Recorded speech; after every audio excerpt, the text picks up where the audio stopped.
Hello all. Now we'll discuss the independence of the High Court. So what is the meaning of independence? Here the point is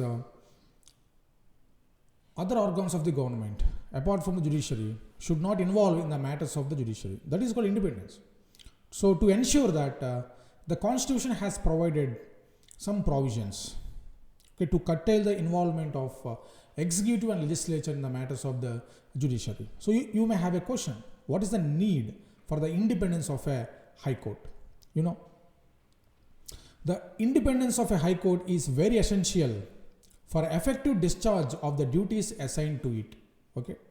It should be free from the encroachments, pressures and interferences of the executive, that means Council of Ministers, and the legislature, as I said earlier. It should be allowed to do justice without fear or favor. And the constitution has made the following provisions to safeguard and ensure the independent and impartial functioning of the High Court. So as we know that we have adopted federal structure of government, that is government at the national level and the governments at the state level. And of course definitely there will be conflicts between the government at the national level and the governments at the state level while performing the functions. So in order to resolve such conflicts, there should be an independent authority or an independent body to resolve those conflicts in a free and fair manner. So to ensure that the judiciary is given independence. And also in our constitution, fundamental rights are very significant. They are very important because fundamental rights are the basic rights which are necessary for the overall development of an individual. So without fundamental rights, a person cannot realize his dreams. So in order to enforce such type of rights, there should be an independent body to protect them. So these are the various functions of the judiciary. So in order to make judiciary effective in discharging its functions, the independence is necessary. Meaning the involvement of other two organs of the encroachment of other two organs of the government should be controlled.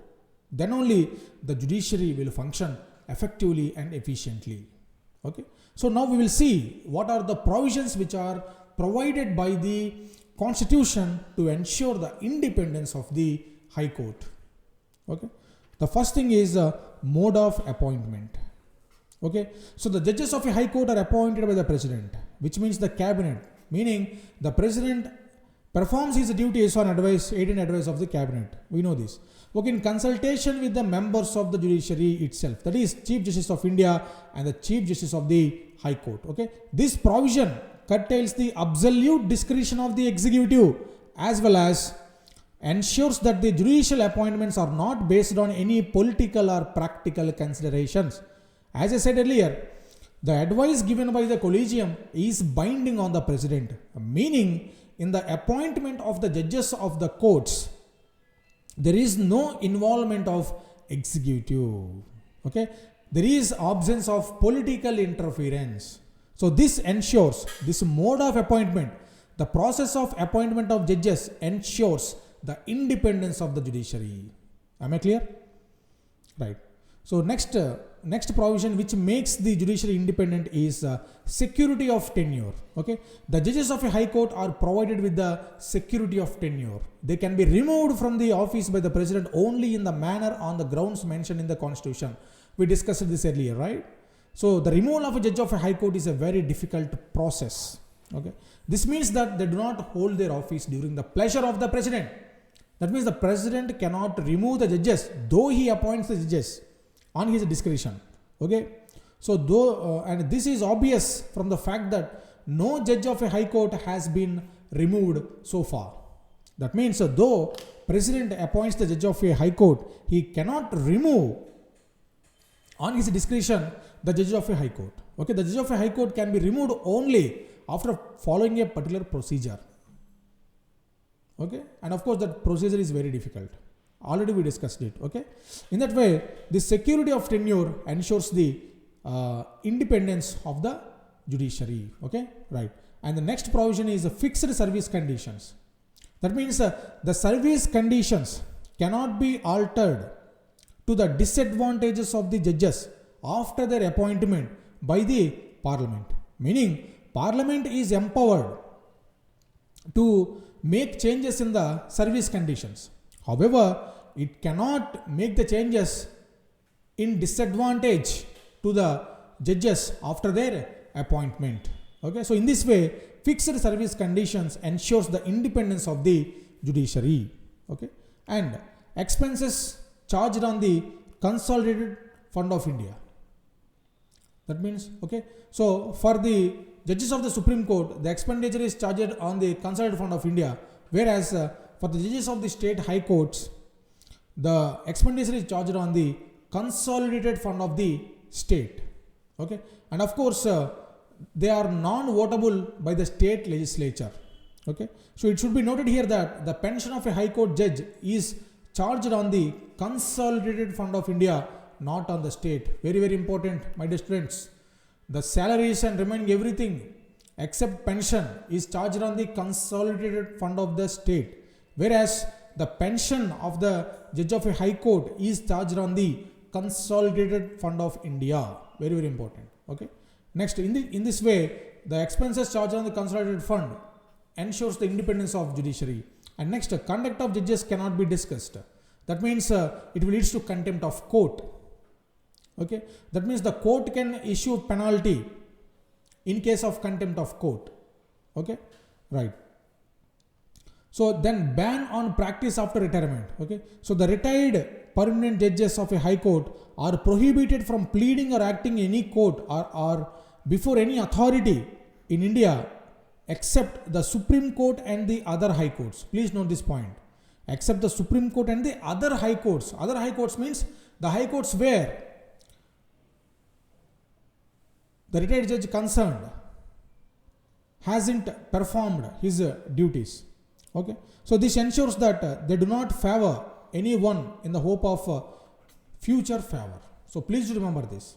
Okay, and power to punish for its contempt. Okay, so the court can impose penalty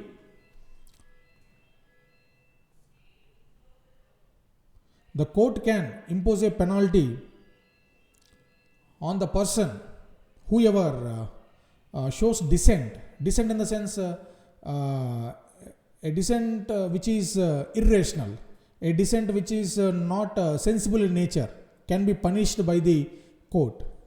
And of course, in the previous I said the same point. Okay, the conduct of the judges cannot be discussed means this may also come under the contempt, because the conduct of the judges cannot be discussed in the state legislatures or in the parliament. Okay, except the removal of a judge. The removal of a judge can be discussed in the parliament, not in the state legislature. Okay, right. Now the freedom to appoint its staff. The chief justice of a high court can appoint officers and servants of the high court without any interference from the executive. Okay, he can also prescribe their conditions of service. The same power is there for Chief Justice of India to appoint officers and staff in the Supreme Court, right? And its jurisdiction cannot be curtailed. As I said, the jurisdiction and powers of a high court, in so far as they are specified in the constitution, cannot be curtailed both by the parliament and the state legislature. But in other respects, the jurisdiction and powers of a high court can be changed both by the parliament and the state legislature. Meaning, whatever the jurisdiction that is given by the constitution cannot be curtailed by the parliament and the state legislatures. However, they can extend the jurisdictions of the high courts. Okay, right. Now, the separation from executive. Another provision to make judiciary independent. Separation from executive means the executives are not given the judicial powers.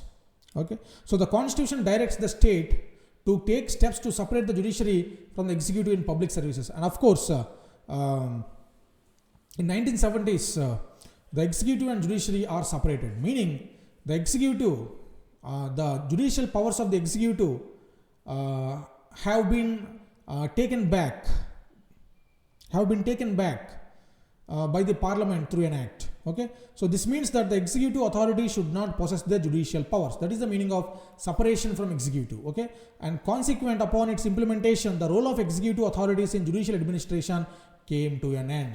Okay, so these 10 provisions ensure the independence of the high courts. Okay, so my dear students, in the next class we will discuss the jurisdiction and the powers of the high court in the process of judicial administration. Okay, thank you very much.